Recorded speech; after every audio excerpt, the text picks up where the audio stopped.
It was a cold and dreary evening.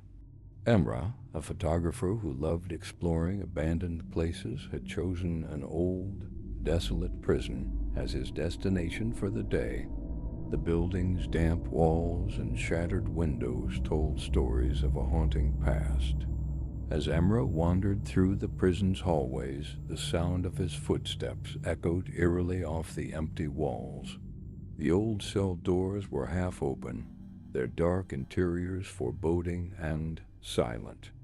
Eventually, he stopped in front of a room. Unlike the others, this door was completely shut.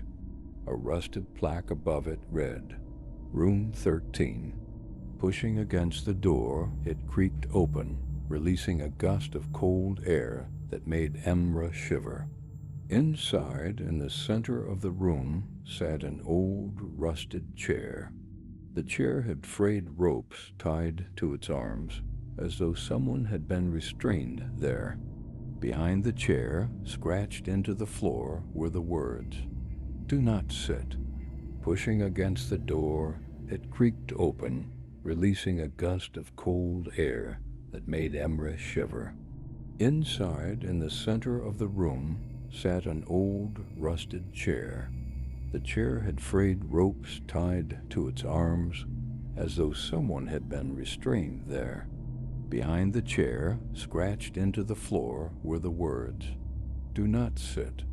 Emra chuckled. Warnings like these were often left behind to add to the mystique of such places. He pulled out his camera and began snapping photos of the chair and its eerie surroundings. Suddenly, his camera picked up a sound of faint whisper, Leave now. When Emra replayed the recording, a chill ran down his spine. He glanced around the room, but it was empty. His heartbeat quickened, but his curiosity kept him rooted. He approached the chair, murmuring to himself, I mean no harm. And then, ignoring the warning, he sat down. The moment he sat, the door slammed shut behind him, locking itself with a deafening clang. The air in the room grew thick and heavy, making it hard to breathe.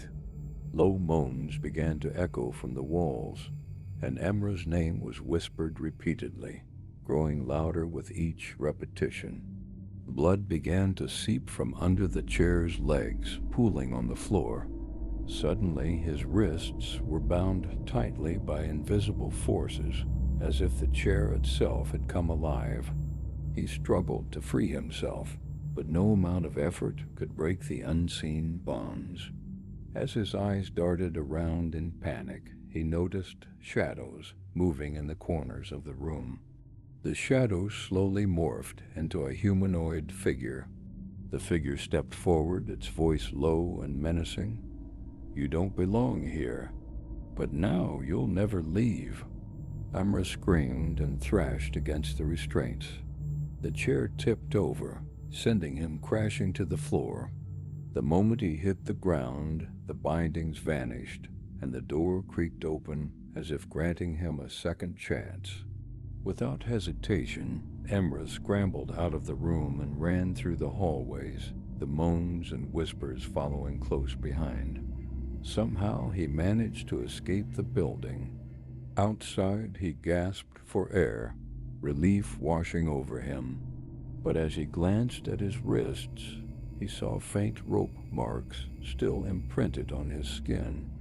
A chilling whisper echoed in his ears one final time. You'll be back one day.